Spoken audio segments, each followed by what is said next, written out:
Book lover എന്ന YouTube ചാനലിലേക്ക് സ്വാഗതം. കുറച്ച് പുസ്തകങ്ങളെക്കുറിച്ച് സംസാരിക്കാൻ വീണ്ടും വന്നിരിക്കുകയാണ്. അപ്പോൾ നമുക്ക് തുടങ്ങാം.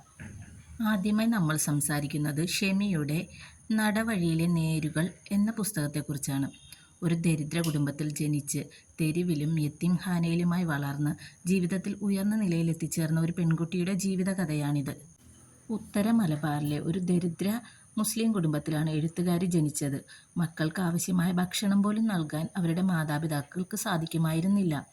ദാരിദ്ര്യം മൂലം അവരുടെ മാതാപിതാക്കൾ രണ്ടിടത്തായി താമസം മാറുന്നതും എഴുത്തുകാരി പിതാവിനോടൊപ്പം ഒരു ചായക്കടയിൽ താമസിക്കുന്നതും കടയിൽ വെള്ളം കോരി കൊടുത്ത് ഒരു നേരത്തെ ഭക്ഷണം കടക്കാരൻ നൽകുന്നതുമെല്ലാം ഈ പുസ്തകത്തിൽ വിവരിക്കുന്നുണ്ട്. അവിടെ നിന്നും യത്തീംഖാനയിൽ എത്തിച്ചേരുന്നതും വിദ്യാഭ്യാസം എന്ന തീവ്ര ചിന്തയാൽ അവിടെ നിന്നും പുറത്തേക്ക് പോരുന്നതും ആരുടെയും സഹായമില്ലാതെ നഴ്സിംഗിന് പഠിച്ച് ഗവൺമെൻറ് ജോലി നേടുന്നതുമെല്ലാം ഈ പുസ്തകത്തിൽ വിവരിക്കുന്നുണ്ട്. എൻ്റെ അഭിപ്രായത്തിൽ നമ്മുടെ കൗമാരക്കാരായ കുട്ടികൾക്ക്, പ്രത്യേകിച്ച് പെൺകുട്ടികൾ, തീർച്ചയായും വായിച്ചിരിക്കേണ്ട ഒരു പുസ്തകമാണിത്. ഇപ്പോഴത്തെ കുട്ടികൾ നിസ്സാര കാര്യങ്ങൾക്ക്, അതായത് ഫോൺ ഉപയോഗിക്കുന്നതിന് വീട്ടുകാർ വഴക്ക് പറഞ്ഞാൽ, അല്ലെങ്കിൽ പ്രണയത്തിൻ്റെ പേരിൽ എല്ലാം ജീവിതം അവസാനിപ്പിക്കുന്ന വാർത്ത നാം നിത്യവും കേൾക്കുന്നതല്ലേ. നമ്മൾ കുട്ടികൾക്ക് നമുക്ക് കഴിയുന്ന രീതിയിൽ എല്ലാ ജീവിത സൗകര്യങ്ങളും നൽകുന്നുണ്ടല്ലോ. അവർക്കില്ലാത്തത് പ്രതിസന്ധികളെ അതിജീവിക്കാനുള്ള മനോധൈര്യമാണ്. അത്തരം കുട്ടികൾക്ക് ഈ പുസ്തകം തീർച്ചയായും വായിക്കാൻ കൊടുക്കണം. ജീവിതത്തിൽ ഒന്നുമില്ലാത്ത അവസ്ഥയിൽ നിന്നും ഷെമി നേടിയ ഈ ജീവിത വിജയം നമ്മുടെ കുട്ടികൾക്ക് നൽകുന്ന ആത്മവിശ്വാസം വളരെ വലുതായിരിക്കും.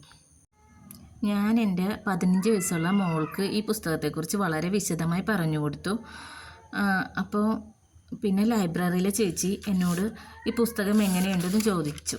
ചേച്ചി സാധാരണ അങ്ങനെ ചോദിക്കാറുണ്ട്, ഓരോ പുസ്തകം എടുക്കുമ്പോഴും അഭിപ്രായം ചോദിക്കാറുണ്ട്.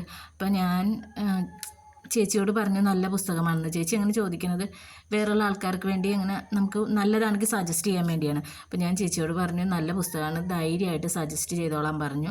അപ്പോൾ നിങ്ങളും ഈ പുസ്തകമൊക്കെ എടുത്ത് വായിച്ചിട്ട് അഭിപ്രായമൊക്കെ കമൻറ്റ് ചെയ്യണം. പിന്നെ പുസ്തകം ഇഷ്ടപ്പെടുന്ന നിങ്ങളുടെ ഫ്രണ്ട്സിനൊക്കെ ഒന്ന് ഷെയർ ചെയ്ത് കൊടുക്കണം. പിന്നെ ലൈക്ക് അടിക്കണം, ചാനൽ സബ്സ്ക്രൈബ് ചെയ്യണം. അപ്പോൾ ഇനി നമുക്ക് അടുത്ത പുസ്തകത്തെക്കുറിച്ച് സംസാരിക്കാം. അടുത്തതായി നമ്മൾ സംസാരിക്കുന്നത് ഫിലിപ്പ് ചക്കാലമറ്റത്തിൻ്റെ കൊടുമ്പനത്തിലെ അപൂർവ കാഴ്ചകൾ എന്ന പുസ്തകത്തെക്കുറിച്ചാണ്. ഇത് വനത്തിലൂടെയുള്ള ഒരു യാത്രാവിവരണമാണ്. ഈ പുസ്തകം വായിച്ചാൽ നമുക്ക് ശരിക്കും അങ്ങോട്ട് പോകാൻ താല്പര്യം തോന്നും.